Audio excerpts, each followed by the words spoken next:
New Orleans. I'm going to start with some protest 101, Lee Rowland told the few dozen scientists who filled the windowless meeting room.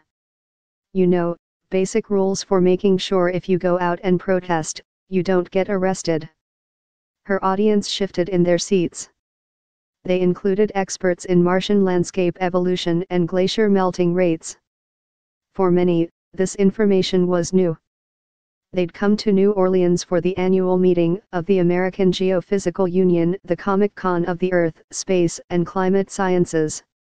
Every year, some 25,000 researchers converge for a 5-day bonanza of scientific presentations and free coffee. But this is 2017. The president has proposed a budget that include massive cuts to science agencies. The head of the Environmental Protection Agency has advocated for a red team/blue team debate on climate change science.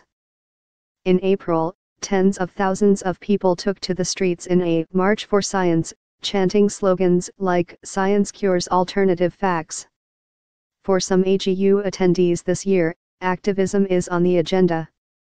The session, Legal Advice for Scientists Interested in Activism, is one new addition to the conference program.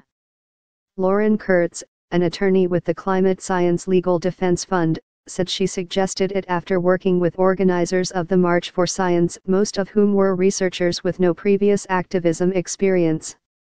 The science community is very well-meaning, she said, but there have been some situations recently where they made some mistakes that really opened them up to attack. During her presentation, Kurtz ticked off a few examples of activism don'ts. Don't use a public university emails to draft open letters on political issues because they are considered government records. Such emails are subject to open records requests and can be sought by outside groups to harass researchers they disagree with.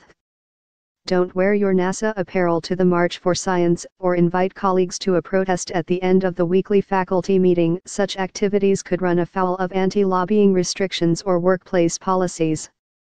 A young man in the back of the room raised his hand. You guys talked a lot about not doing activism activities on the clock, he said, putting air quotes around the last 3 words.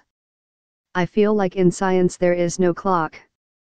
Several people laughed, undoubtedly recalling long nights spent running experiments and drafting research papers.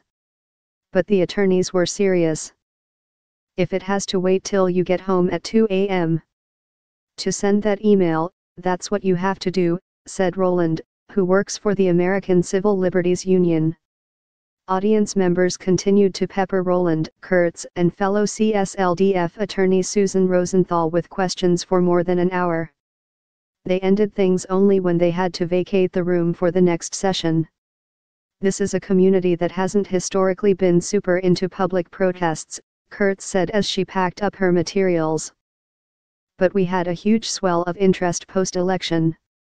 Rowland nodded. There's no real room for complacency anymore. Other additions to the meeting agenda include daily updates on science policy and a discussion of threats to scientists' independence, a workshop on how to visit legislators, and a call-a-thon to members of Congress.